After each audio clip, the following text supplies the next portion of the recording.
On June 14th, 1891, an elderly farmer received a death sentence disguised as a legal notice. Henry Blackwood had paid his land taxes in full, but corrupt officials working for a ruthless businessman had erased his name from the county records. Now 13 armed men were riding toward his 200-acre farm with a simple ultimatum: surrender everything by noon or be removed by force. At 74 years old, alone and outgunned, Henry had two choices: abandon the land where his wife of 31 years was buried, or break the solemn promise he'd made her on their wedding night. What happened in the next 4 hours would change an entire county and prove that one man with nothing left to lose is more dangerous than an army. Before we dive in, tell us in the comments, where in the world are you watching from? The Winchester rifle hadn't been fired in 11 years, but Henry Blackwood's hands still remembered every groove in the walnut stock, every scratch on the barrel where hot brass had kissed metal during the Washita River campaign. He sat on his porch at 74 years old, watching the orange glow spread across the eastern horizon, knowing that before the sun reached noon, he would either be dead or someone else would be. The coffee had gone cold in his cup. His eyes were fixed on the road, that long, dusty ribbon winding through the valley and disappearing into the tree line where Blackwater Creek cut through the red Oklahoma clay. Nothing moved yet, just the wheat fields swaying in the pre-dawn breeze. Margaret, his wife, used to say that sound was the earth talking to itself. 7 years since the fever took her. 7 years of eating alone, sleeping alone, walking these 200 acres with nothing but his thoughts for company. The wheat still grew. The season still turned. But the life had gone out of it all when her heart stopped beating in the bed they'd shared for 31 years. Henry set the cup down on the porch rail. The sky was lightening now, purple-gray giving way to blue. He could see the fence line clearly, the barn to his left with its red paint faded to the color of old blood, the chicken coop where 6 hens scratched and muttered their morning complaints. There on the road, still distant but visible now in the growing light. 3 shapes, 3 riders, moving slow and measured, like men who had all the time in the world and knew exactly where they were going. Henry's stomach tightened. He'd been expecting them since yesterday afternoon, when the messenger boy had come into town with the envelope. The boy, couldn't have been more than 12, had found Henry at the general store, buying coffee and salt pork. "Mr. Blackwood," the boy had said, holding out a cream-colored envelope like it might bite him. "Man gave me 2 bits to deliver this to you." Henry had looked at the envelope, looked at the boy. What man? Didn't give his name, sir, but he was dressed real fine. Had a black horse with silver on the saddle. That would be one of Virgil Caine's men.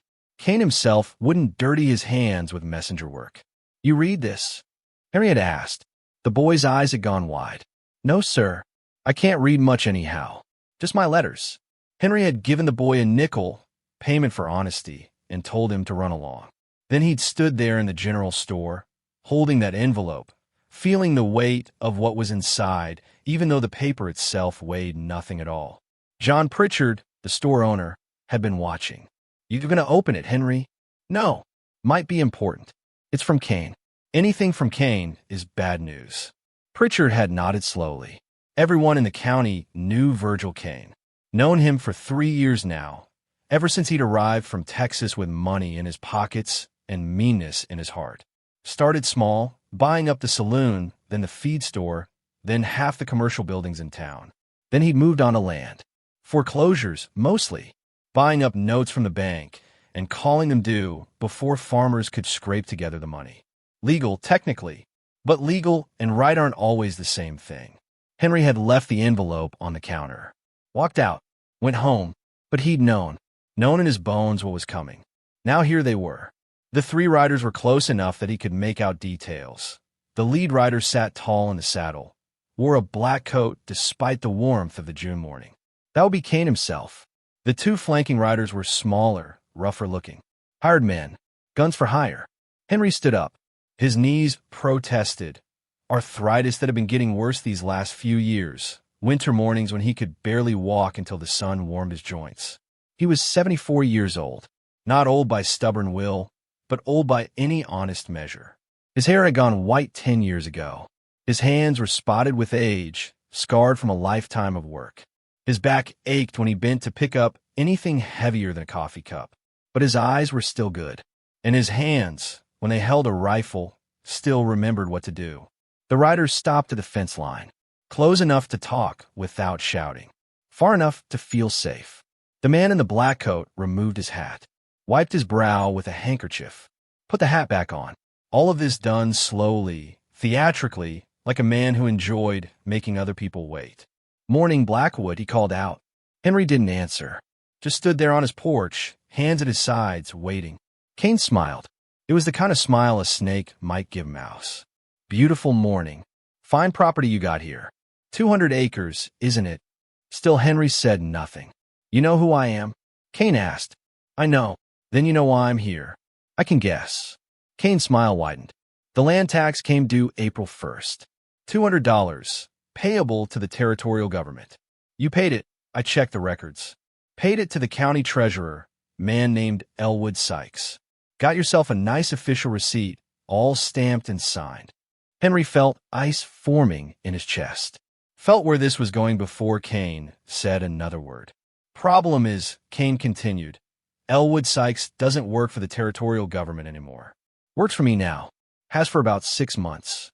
And that receipt you got? Well, it turns out Mr. Sykes was a little creative with the paperwork. The money you paid him went into his pocket, not the government's. Which means, legally speaking, your taxes are still unpaid." "That's a lie." "Maybe so. But I've got the county ledger, and your name isn't in it. And I've got your tax lien, which I purchased from the territorial office last week for $240. Which means, Mr. Blackwood, I own the rights to this property until you settle your debt." Henry's hands curled into fists. "I paid what I owed. You paid a corrupt official who pocketed the money. Not my problem. Not the government's problem. Your problem." Caine leaned forward in his saddle. "So here's how this works. You bring me $200 by noon today, or you bring me the deed to this property. Your choice. And if I do neither, then I'll be back with the territorial marshal and a writ of seizure. And you'll be removed from this land by force. Might get a little ugly. Hate to see that happen to a man your age." The two riders flanking Caine shifted in their saddles. Henry looked at them properly for the first time. Both young, maybe late 20s. Both wearing gun belts slung low on their hips, the leather worn smooth from use. The one on the left had a scar running from his ear to his jaw, pale pink tissue against sun-darkened skin. The one on the right had pale blue eyes that didn't blink enough, the kind of eyes that had seen violence and liked it. These weren't farmers. These were killers. "You threatening me, Caine?" Henry asked quietly. "Threatening? No, sir. Just explaining the law. The law says this land isn't yours anymore unless you pay what's owed. That's just facts." Henry felt something cold and heavy settling into his stomach. Felt the world narrowing down to this moment, this choice. He thought about the envelope sitting on Pritchard's counter in town. Thought about Margaret's grave on the hill behind the house. Thought about 31 years of marriage, 7 years of widowhood, 48 years of memories soaked into every board and nail of this place. "I don't have $200, Henry said. It was a lie. He had $320 in a tin box under the floorboards in his bedroom.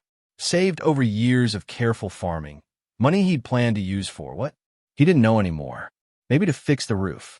Maybe to buy a stone marker for Margaret's grave. Maybe just to have, because a man ought to have something set aside for emergencies. But he wasn't giving it to Virgil Caine. "That's unfortunate," Caine said. He didn't sound disappointed. Sounded pleased, actually. Like this was exactly the answer he'd been hoping for. "Guess I'll see you at noon then." With the marshal. He turned his horse. The two hired men turned theirs. They rode away at a walk, unhurried, 3 dark shapes growing smaller against the lightening sky. Henry watched them until they disappeared into the tree line. Then he went inside. The house was quiet in the way houses get when only one person lives in them. Not peaceful, just empty. The kitchen still smelled faintly of the bacon he'd fried for breakfast 3 hours ago.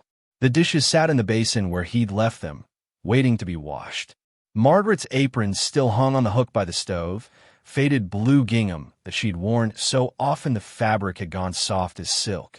He touched it, just for a moment, let his fingers rest on the cloth. Then he walked into the bedroom and pulled down the Winchester from where it hung above the bed. The rifle was heavier than he remembered. Or maybe he was just weaker. Either way, it took both hands to hold it steady. He carried it to the kitchen table, set it down, fetched his cleaning kit from a cupboard. The work was familiar, meditative. He'd cleaned this rifle 1,000 times. In army camps, in frontier outposts, in this very kitchen while Margaret hummed and made dinner. His hands knew the steps without thinking. Remove the magazine, check the chamber, run the cleaning rod down the barrel, oil the action, wipe down the stock. The wood was warm under his fingers. Walnut, American black walnut, cut from a tree in Pennsylvania and shaped by craftsmen who understood that a rifle was more than just a tool. It was an extension of the man who carried it. Colonel Forsyth had given him this rifle in 1868 after the Washita campaign. Henry had been 23 years old then, the best shot in the regiment. Could drop a running antelope at 300 yards. Could count the buttons on a man's coat at 400. The colonel had called him into his tent one evening, poured 2 glasses of whiskey, and pushed the Winchester across the table. "You've earned this, Blackwood," Forsyth had said. "Finest rifle in the territory. Take care of it, and it'll take care of you." Henry had taken care of it. 23 years of care. And in all that time, he'd only fired it in anger once, a rabid coyote that had been threatening the chickens back in '83. One shot, clean kill. He'd promised Margaret, you see, their first night as husband and wife. Lying in bed in the little room they'd rented above the haberdashery in Kansas City, she'd turned to him in the darkness and asked, "Henry, will you promise me something? Anything. Promise me you're done with killing. Promise me the war's over for you, truly over, and you'll never take a life again unless our lives depend on it." He'd promised, meant it with everything in him, and he kept that promise. Through 31 years of marriage, through 7 years alone, through all the small humiliations and injustices that come with living in a hard territory among hard men. He kept it. But now Virgil Caine was coming to take us home, coming to take the land where Margaret was buried, coming to erase everything Henry had built. Some promises, Henry thought as he loaded 15 brass cartridges into the Winchester's magazine, are meant to be kept until they're not. The sun climbed higher. Henry sat on his porch and watched it rise, the rifle across his knees, waiting. He thought about running, had the thought, and dismissed it in the same breath. Where'd he go? He was 74 years old with $300 to his name and a body that ached when the weather changed. Start over somewhere new? Doing what? He was a farmer. Had been a soldier before that, but those days were long gone. Besides, Margaret was here. Her body rested on the hill, overlooking the wheat field she'd loved. He could see her grave from where he sat, a simple wooden cross he'd carved himself. Her name burned into the wood with a hot iron. Margaret Louise Blackwood, 1828 to 1892, beloved wife. He wasn't leaving her. At 10 o'clock, a rider appeared on the road. Just one this time, moving slow. Henry tensed, fingers tightening on the rifle, then relaxed when he recognized the horse, a roan mare with a white blaze on her forehead. That was Doc Harmon's horse. The doctor stopped at the gate, didn't dismount, just sat there looking at Henry with the kind of expression a man wears when he's delivering bad news to someone who already knows it. "Morning, Doc," Henry said. Henry. Doc Harmon was 62, had been the only doctor in this part of the territory for 20 years. He delivered babies and treated gunshots and held the hands of dying men and women with equal care. Good man. Honest man. You know why I'm here. I can guess. Caine sent me. Asked me to talk some sense into you. Caine paying you for that? No. I came because I don't want to see you die today. Henry nodded slowly. Appreciate that. Document. He's bringing 12 men. Henry. 12. All of them armed. All of them killers. Doc Harmon's voice was tight. You're one man. One rifle. You can't win this. Maybe not. Then why do it? Why not just take what money you have and leave? Start over somewhere else? I'm 74 years old, Henry said quietly. Too old to start over. Too tired to run. This land is all I got left of my life with Margaret. All I got left of her. I'd rather die defending it than live without it. Doc Harmon closed his eyes. Margaret wouldn't want you to die for this. No, she'd want me to live. But she'd understand why I can't. The doctor sat there for a long moment. Then he opened his eyes and looked at Henry with something that might have been respect or might have been grief. "Is there anything I can say to change your mind?" "No." "Then I'll say this. I'll be in town. When this is over, whatever happens, I'll come. I'll do what I can. Thank you, Document." Doc Harmon turned his horse and rode away. Henry watched him go, then checked his pocket watch. 10:30. An hour and a half until noon. He stood up, walked around his property one last time, ran his hand along the fence posts he'd set into the ground 40 years ago, stood in the barn where he'd stored hay every autumn, where he'd sheltered livestock through brutal winter storms, where Margaret had helped him birth a calf one freezing February night, both of them working by lantern light while sleet hammered the roof. He walked through the wheat field. The stalks were chest-high now, heavy with grain, ready for harvest. Margaret used to walk here in the evenings, said the wheat reminded her of an ocean, the way it moved in the wind. He'd never seen an ocean, but he'd take her word for it. Finally, he climbed the hill to her grave. The cross was weathered now, the letters of her name fading but still legible. Wildflowers grew around the base, black-eyed Susans and Indian paintbrush, the same flower she used to pick and put in mason jars on the kitchen table. "I'm sorry," he said to the grave. "I'm sorry I couldn't keep my promise. But they're coming for our home, Margaret. They're coming to take everything we built. And I can't let that happen. I can't." The wind moved through the wheat below, made that whispering sound. Henry stood there for a long time. Then he went back down the hill, climbed into the barn's hayloft, and prepared to kill or be killed. The loft was where he'd always imagined making his stand if it came to this. High ground, good sight lines, thick hay bales for cover. He spent the next hour cutting firing ports in the loft wall, narrow slits just wide enough for the Winchester's barrel. Stacked hay bales behind each port for protection. Filled a bucket with water from the pump in case they tried to burn him out. The work kept his hands busy, kept his mind from dwelling on what was coming. At 11:30, he heard horses. Lots of them. He moved to the firing port that faced the road and looked out. 12 riders. No, 13. Caine had brought more men than he'd threatened. They came in loose formation, spreading out as they approached the farmhouse, giving Henry too many targets to track at once. Smart tactics. Military tactics. Someone down there knew what they were doing. Henry recognized faces. There was Dutch Morrison and his younger brother Cleet, hired guns who'd killed a homesteader up in Cimarron County last year. There was Frank Tolliver, who'd murdered a Chinese railroad worker in a bar fight and bought his way out of the noose. There was a man Henry didn't know, heavy-set and bearded, carrying a shotgun across his saddle. And there was Caine himself, riding in the center of the formation, protected by his hired killers. They stopped 200 yards out, well within Henry's effective range. The fools didn't even know it. Caine stood up in his stirrups. "Blackwood, you in there?" Henry didn't answer, just sighted down the rifle barrel, centering the notch on Caine's chest.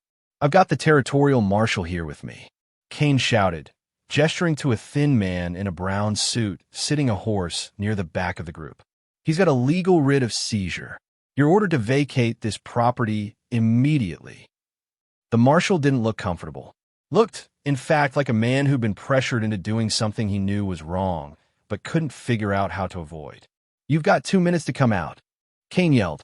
2 minutes, and then we're coming in." Henry drew a slow breath. Let half of it out. His finger rested on the trigger. Light pressure. Just a few pounds more, and the Winchester would roar and Virgil Caine would die. He thought about Margaret. Thought about the promise he'd made her. Thought about the man he'd been when he made that promise. Young, idealistic, believing the war was behind him and he could live the rest of his life without adding to the count of men he'd killed. He'd been 25 years old then. 50 years ago. A different man in a different world. "I'm sorry, Margaret," he whispered. Then he squeezed the trigger. The Winchester's roar split the noon silence like thunder splitting the sky. Virgil Caine jerked backward in his saddle, as if God himself had reached down and punched him in the chest. The black coat bloomed red. Caine's eyes went wide with shock, with disbelief, with the sudden understanding that he was dying. He toppled sideways, hit the ground hard, and didn't move again. For exactly 3 seconds, nobody else moved either. Then all hell broke loose. Men scattered like quail flushed from cover, diving from their saddles, scrambling for anything that might stop a bullet, the fence, the water trough, the old wagon frame. Pistols appeared in hands. Wild shots cracked out, bullets thudding into the barn 20 feet from Henry's position, useless panic fire from men who didn't know where the shot had come from. Henry worked the Winchester's lever. Smooth, mechanical, muscle memory from a war fought half a lifetime ago. The brass casing ejected, tumbled through the air, landed in the hay with a soft tink. Cleet Morrison had taken cover behind the water trough. Good thinking, thick metal would stop most rounds. He rose up to aim his pistol at the barn. The motion made him visible. Henry fired. The bullet caught Cleet high in the head. Red missed. The man's skull came apart like a dropped melon. He crumpled behind the trough without a sound. Lever. Brass ejecting. New round chambering. Aim. A man in a brown duster was trying to circle left toward the chicken coop. Moving fast, hunched over, pistol in hand. Henry led the target slightly, accounting for movement, and squeezed. The shot caught the man in the shoulder, spinning him like a child's top. He went down screaming, clutching at the wound, blood pouring between his fingers. "He's in the barn," someone yelled. The loft. Return fire concentrated on the loft now. Bullets punched through the weathered boards, sent splinters flying, but Henry had positioned himself behind the hay bales, and the thick-packed hay swallowed the rounds harmlessly. Thud, thud, thud, like fists pounding on a door that wouldn't open. Henry shifted to a different firing port. The men below were focused on where he'd been, not where he was now. A big man with a beard was sprinting from the fence toward the house, probably trying to flank Henry's position. He made it maybe 15 feet before Henry's fourth shot dropped him. The man's legs folded under him, and he face-planted into the dirt, raising a small cloud of dust that settled slowly over his body. Started with 13. Now 9 remained. Another man broke cover, running for the horses tied at the fence line. Henry's fifth shot caught him in the back, punched through his spine. He fell and didn't get up. Fall back. Dutch Morrison's voice, high and panicked.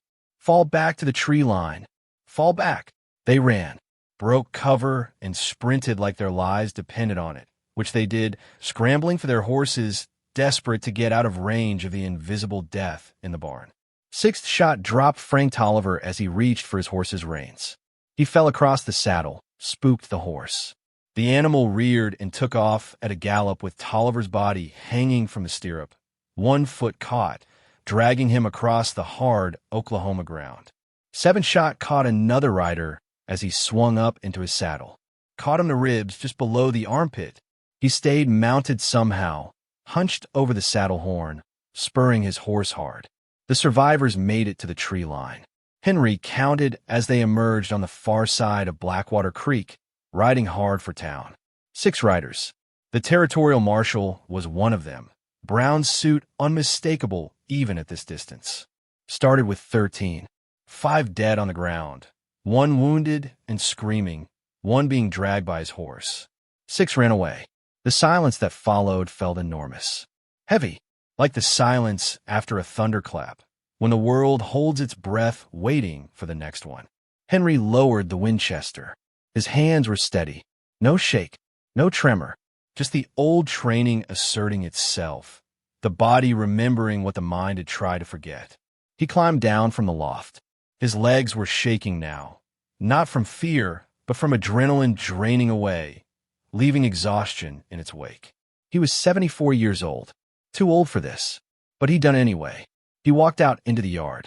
The sunlight seemed too bright after the dimness of the barn. The air smelled of gunpowder and blood and dust.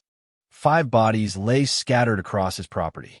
Virgil Caine was closest, face up in the dirt, eyes staring at nothing. The black coat was soaked through with blood. Cleet Morrison was behind the water trough, what was left of his head painting the metal red. The big bearded man lay between the fence and the house. Another man Henry didn't recognize sprawled near the gate. And 20 yards down the road, Frank Tolliver's body lay twisted where his horse had finally kicked free of him. The man in the brown duster was still alive, still screaming. Hi, keening sounds of agony. Henry walked over to him, knelt down. The man's face was gray, lips white.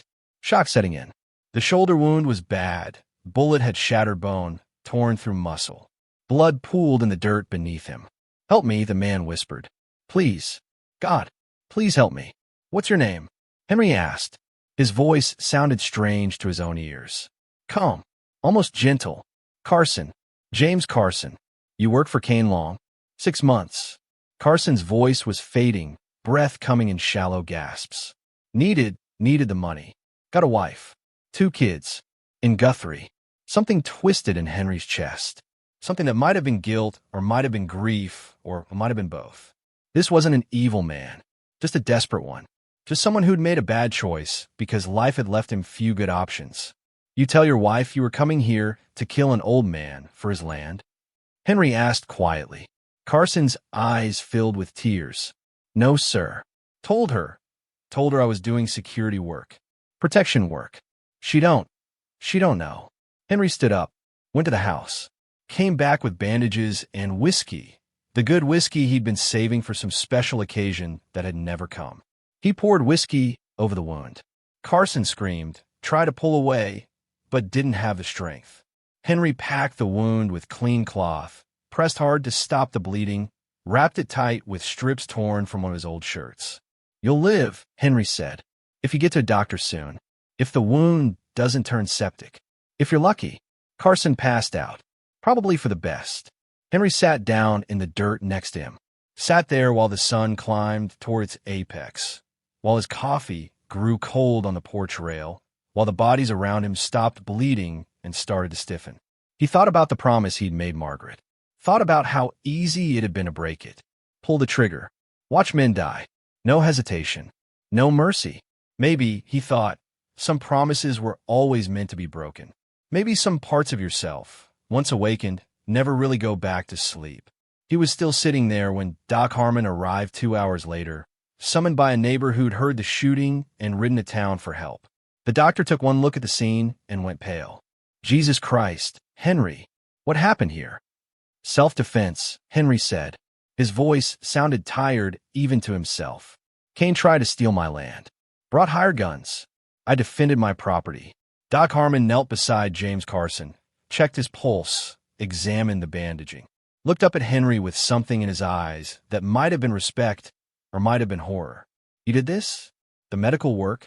Couldn't just let him bleed out." "Henry, you shot him." "I know. And then you saved his life." "I know that too." The doctor shook his head slowly, stood up, called for his assistant to bring the wagon. They loaded Carson into it, careful with the wounded shoulder. The doctor said he'd probably live. Probably. Then Sheriff Carl Masters arrived, and the real trouble began. Sheriff Carl Masters arrived just before sunset, riding slow up the road like a man heading to his own hanging. He was 45 years old, had been sheriff for 8 years, and in all that time had carefully avoided doing anything that might upset Virgil Caine. Now Virgil Caine was dead in Henry Blackwood's yard, and Masters had decisions to make that he'd spent 8 years avoiding. He dismounted at the fence line, stood there looking at the bodies. Didn't speak for a long time. Henry sat on his porch. The Winchester leaned against the rail beside him. He'd cleaned it after Doc Harmon left, more from habit than necessity. The barrel gleamed in the fading light. "Henry," Masters finally said. "Sheriff, you want to tell me what happened here? I imagine you already know. The 6 men who ran probably told you." Masters nodded slowly, took off his hat, ran a hand through thinning hair. "They said you shot Caine in cold blood. Said you ambushed them. Murdered 5 men from hiding." "They would say that. Is it true?"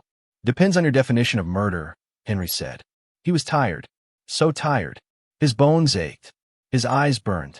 He wanted to sleep for a week.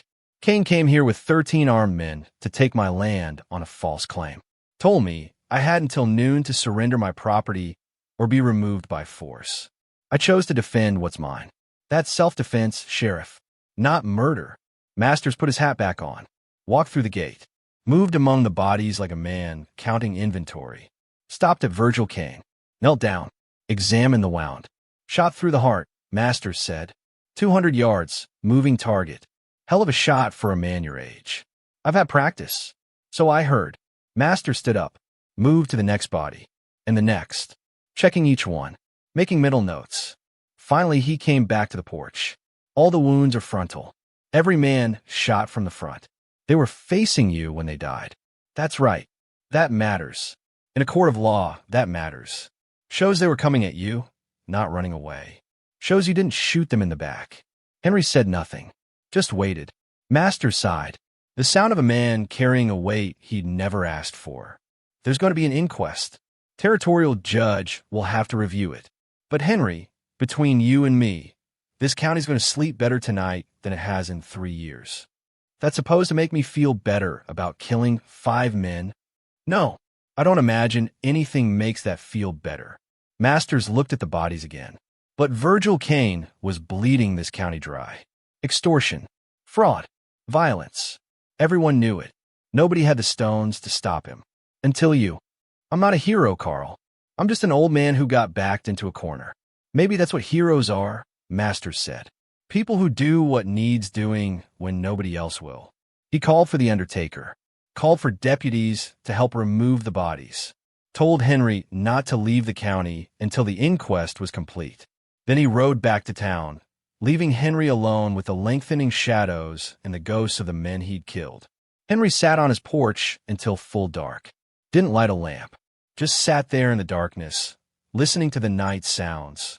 Crickets chirping, an owl hunting somewhere near the creek, the soft rustling of the wheat in the evening breeze. He thought about Virgil Caine's face in that last moment. The shock, the disbelief, the understanding that death had found him. He thought about Cleet Morrison's head coming apart. He thought about James Carson crying for his wife and children. He thought about the promise he'd made Margaret on their wedding night, and how completely he'd broken it. I'm sorry, he whispered to the darkness. I'm sorry, Margaret. I tried. God knows I tried to keep my promise. But they came for her home. They came to take everything we built together. And I couldn't let that happen. The wind moved through the wheat, made that whispering sound she'd loved. Henry closed his eyes and let the darkness take him. The inquest took 2 weeks. The territorial judge was a man named Silas Pemberton, 60 years old, with a reputation for fairness and a face like weathered granite. He arrived from Oklahoma City with a court stenographer and a profound distaste for violence of any kind.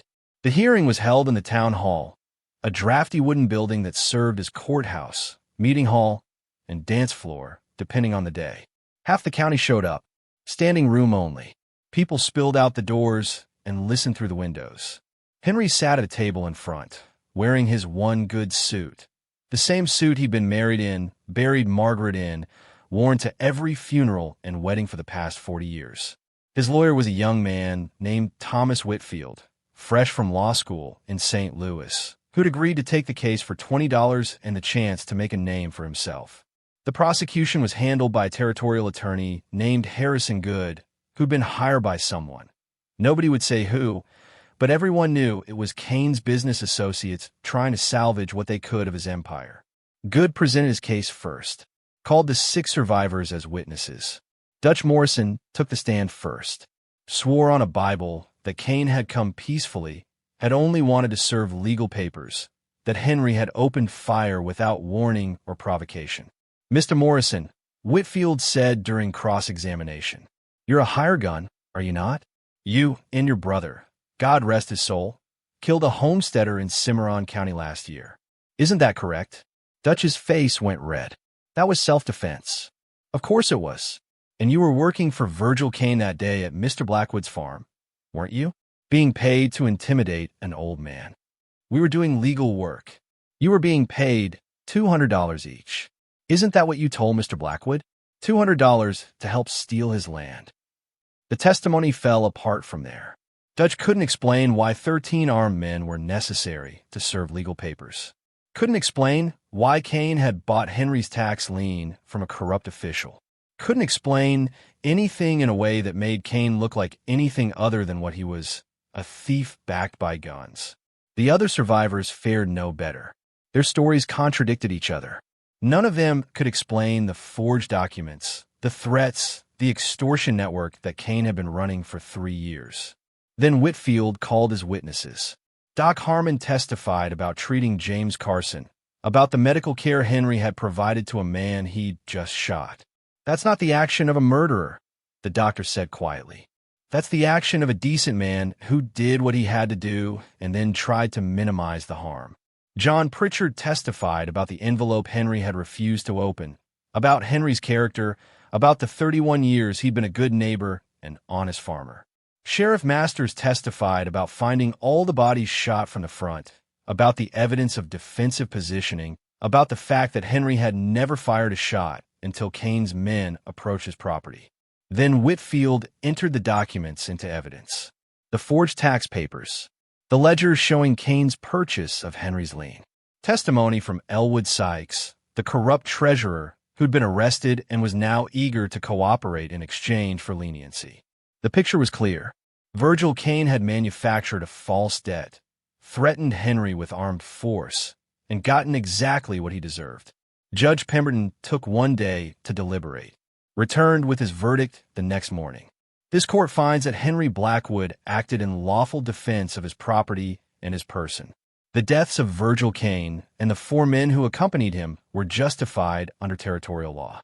No charges will be filed. Mr. Blackwood is free to return to his home. The courtroom erupted. Some people cheered. Some sat in stunned silence. Caine's associates stormed out, faces dark with rage. Henry just nodded, shook Whitfield's hand, walked out into the bright June sunshine, and went home. But legal doesn't mean finished. Legal doesn't mean the wait goes away. Thomas Caine arrived 3 weeks later. Henry was in the wheat field, checking the grain, when he saw the rider coming up the road.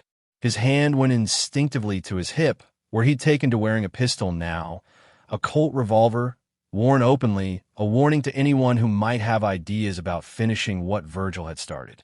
But the rider came alone, came slow, stopped at the fence line and dismounted, hands visible and empty. He was younger than Virgil, maybe 40, with the same sharp features but different eyes. Where Virgil's eyes had been cold and calculating, like a snake deciding whether to strike, Thomas Caine's eyes held something else, something that looked like shame. "Mr. Blackwood," he called out. "My name is Thomas Caine. I'm Virgil's brother." Henry's hand stayed on his pistol. "I know who you are. I'm not here for revenge. I'm here to make amends." Henry walked to the fence, kept 10 feet between them. "Amends. My brother was a thief and a bully," Thomas said. The words came hard, like pulling splinters from flesh. "I knew it. Have known it for years. Did nothing to stop him. That makes me complicit. That makes me guilty.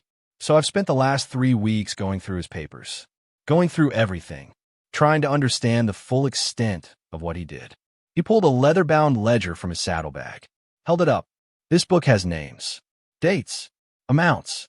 Every farmer, every merchant, every widow he extorted, every false debt he created, every piece of land he stole." Henry said nothing, just waited. "I'm returning what he took," Thomas continued. "All of it. I've sold the saloon, the feed store, every property he owned in town. I'm on every name in this book and making restitution.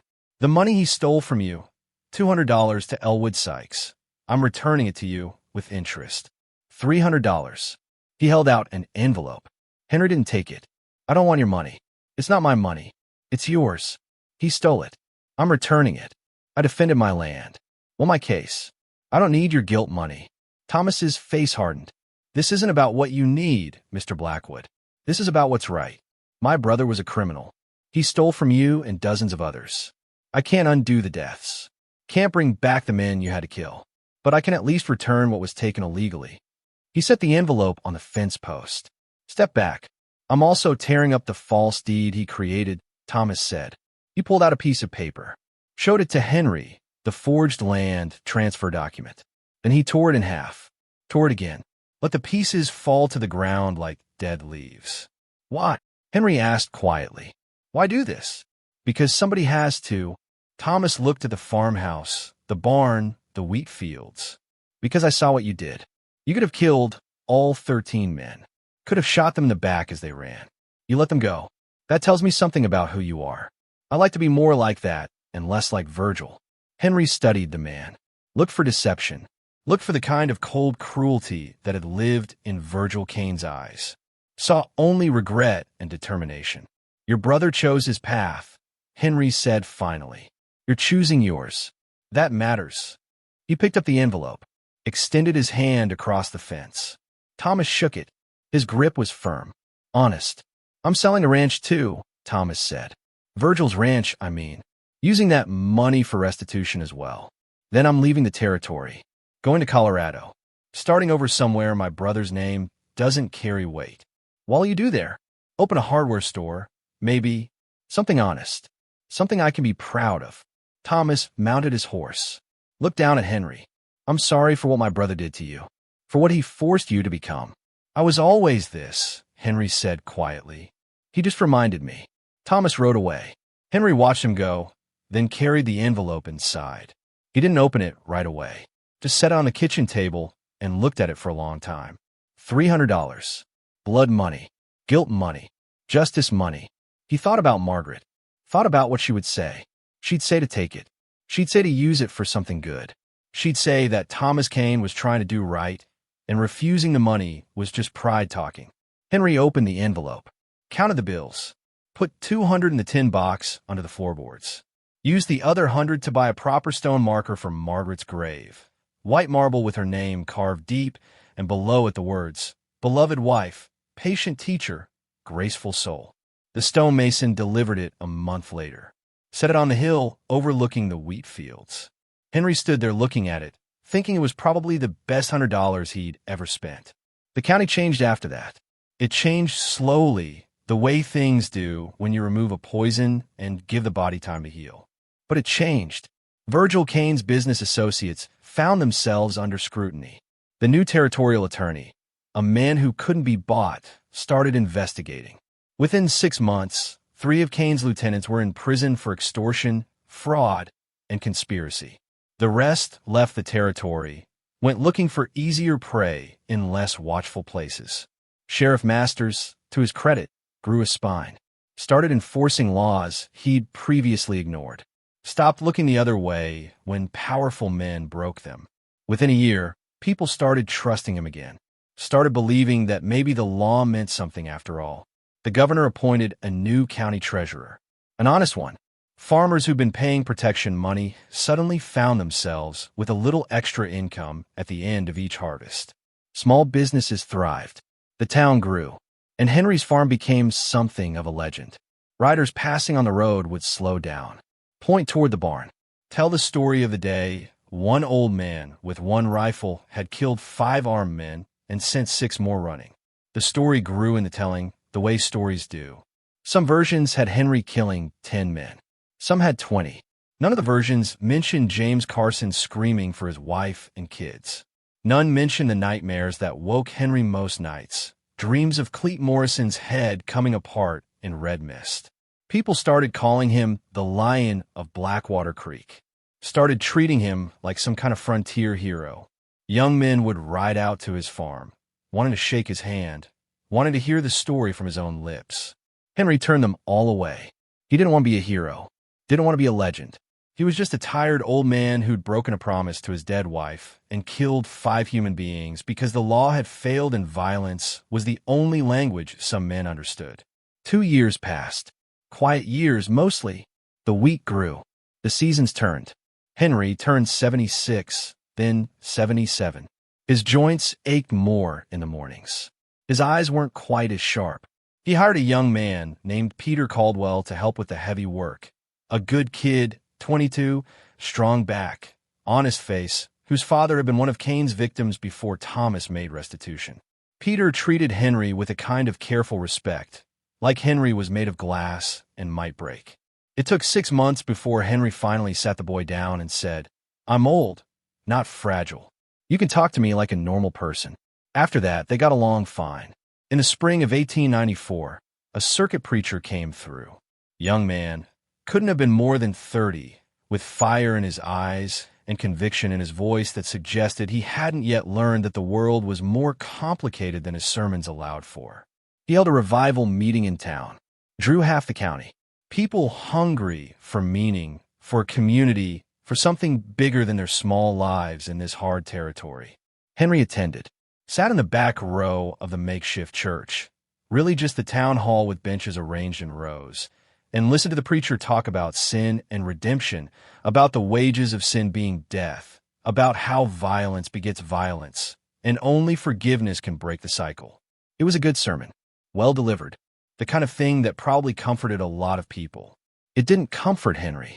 After the service, people milled around outside, talking and laughing, shaking the preacher's hand. Henry was heading to his horse when a young preacher intercepted him. "You're Henry Blackwood," the preacher said. "Not a question." "I am.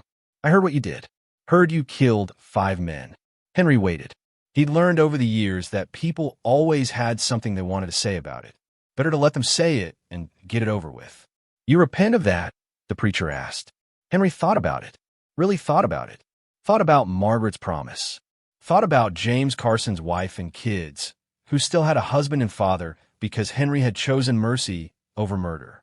Thought about the farmers who slept peacefully now because one old man had drawn a line in the dirt and defended it with blood. "No," Henry said. "I don't repent." The preacher's face registered shock. You don't?" "No. I defended my home. Stopped a man who was bleeding this county dry. Gave the survivor medical care. If that's a sin, then I'll answer for it when I stand before God. But I won't apologize for it to any man on earth." "But the Bible says—" "I know what the Bible says," Henry interrupted. His voice was quiet but firm. "Thou shalt not kill. I've read it.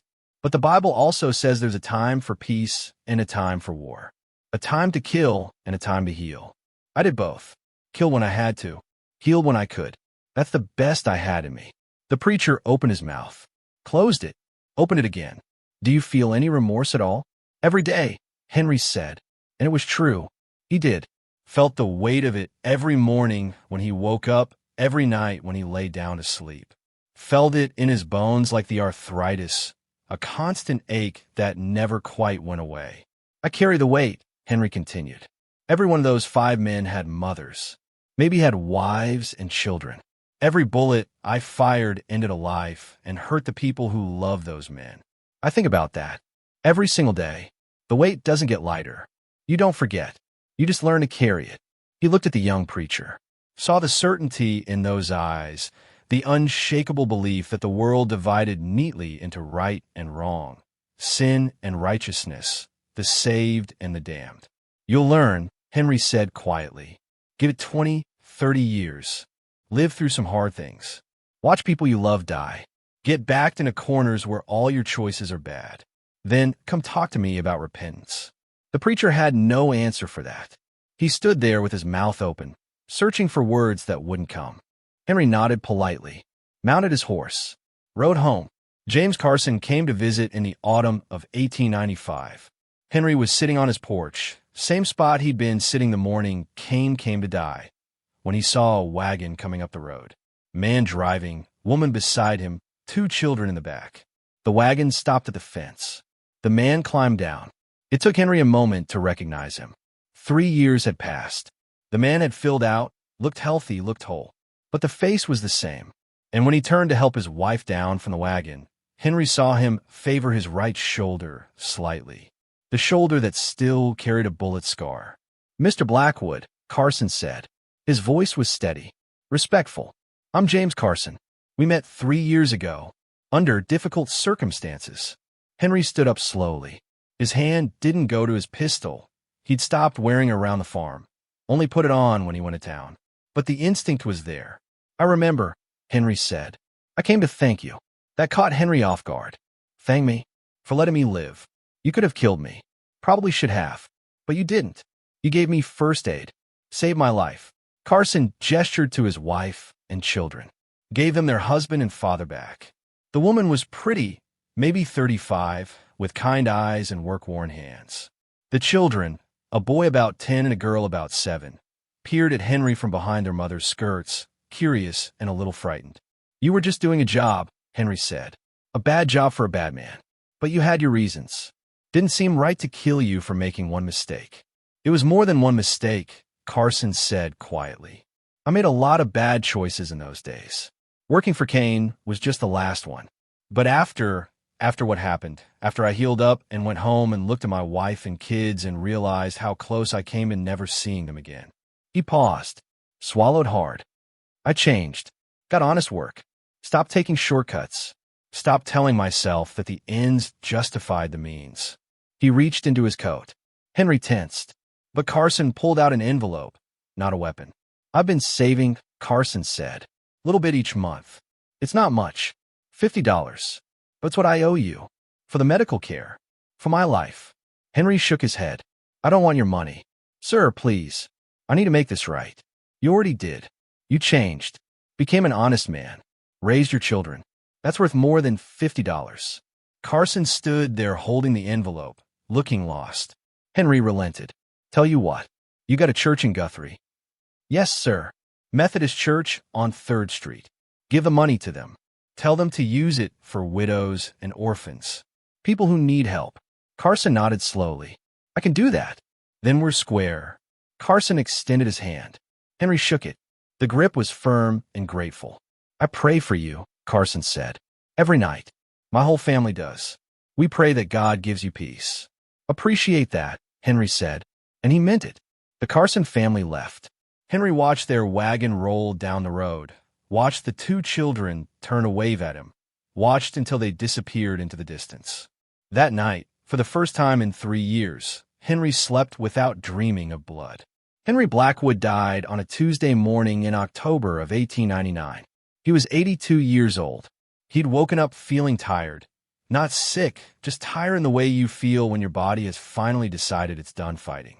Peter Caldwell was out in the field, bringing in the last of the autumn harvest.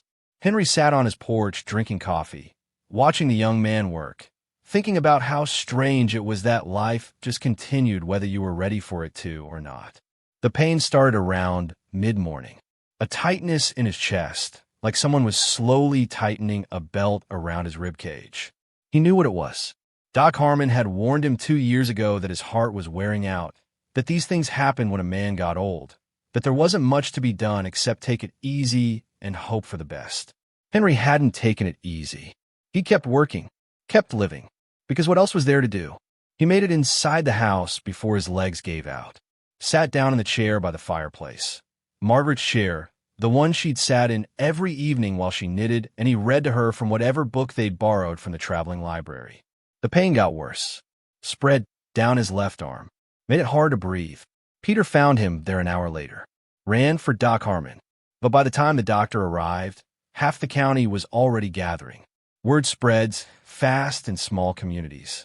Word that the Lion of Blackwater Creek was dying spread faster than most. They came. Farmers and shopkeepers. Sheriff Masters and Judge Pemberton. Young men who'd heard the stories and wanted to see the legend one last time. Old soldiers who remembered the war and understood what it cost a man to kill. Doc Harmon examined Henry. Shook his head. "Nothing I can do. His heart's giving out. Could be hours. Could be minutes." Someone suggested moving him to the bed. Henry shook his head. "I'm fine here," he managed to say. The words came hard. "Where I can see her." They understood. Understood he meant the hill, the grave, the marble marker visible through the window. James Carson arrived just after noon. He'd ridden hard from Guthrie when he heard.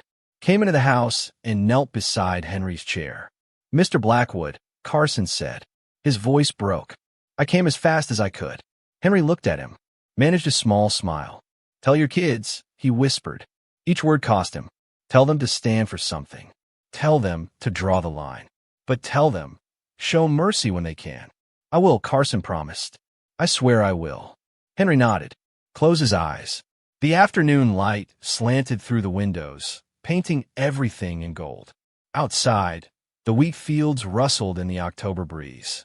On the hill, Margaret's grave stood quiet and patient. Henry's breathing got slower, shallower. Someone started singing an old hymn, Amazing Grace. Others joined in. The voices filled the small house, filled the air with something that felt like comfort, like community, like the thing that makes bearing the unbearable possible. Henry Blackwood drew one last breath, let out slowly, and then he was gone.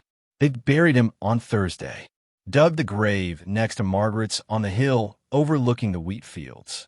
Half the county attended the funeral, the biggest gathering anyone could remember since the territorial capital had moved through on its way to Oklahoma City. Dutch Morrison came, stood at the back of the crowd, hat in hand, and didn't speak to anyone. But he stayed for the whole service. Judge Pemberton gave the eulogy, talked about justice and courage and the hard choices men face in hard times. Talked about how Henry Blackwood had been a good neighbor, an honest farmer, a man who'd stood up when standing up was necessary and showed mercy when mercy was possible. He was not a violent man, Pemberton said, but he was a man who understood that sometimes violence is the only answer to violence. And he was a man who carried the weight of that understanding every day of his life. They lowered the casket into the ground, covered it with a red Oklahoma earth, set a marker next to Margaret's, matching white marble with simple words. Henry Blackwood, 1817 to 1899 soldier, farmer, defender, he stood firm. The crowd dispersed slowly, people lingering, talking quietly, reluctant to leave. Like by staying, they could somehow hold onto the thing Henry had represented, the idea that one person, even an old one, even an ordinary one, could make a difference. Peter Caldwell bought the farm, used money he'd saved from 5 years of working for Henry, plus a loan from the bank that Sheriff Masters personally guaranteed. He worked that land for the next 40 years, raised his own family there, and never once forgot the old man who'd taught him that doing right wasn't the same as doing easy. The Winchester rifle was given to the Oklahoma Territorial Historical Society. They put it in a glass case in their museum in Oklahoma City, with a brass plaque beneath it. Winchester Model 1873 belonged to Henry Blackwood, 1817 to 1899, Union Army veteran, Oklahoma Territory farmer, used in the defense of his property against armed aggressors. June 14, 1891, 5 men died. 6 fled. The law called it self-defense. History calls it justice. For years afterward, people would visit that museum, stand in front of that case, look at the rifle, and imagine what it must have been like to be 74 years old, alone, facing 13 armed men, and choosing to fight rather than surrender. Some of them understood. Some didn't, but they all remembered. 20 years after Henry died, a young family from Missouri bought the farm from Peter Caldwell's widow. Nice people, hardworking. They had 3 children and dreams of making a good life on the Oklahoma plains. Strange things happen sometimes. Lights moving across the wheat fields on quiet evenings when nobody was out there. The sound of a rifle being cleaned on the porch when the house was empty. A presence on the hill where 2 marble markers stood side by side, white stone weathered by time, but still legible, still telling their story. The children asked their mother about it. She told them the story, simplified for young ears, softened at the edges, but true in its essentials.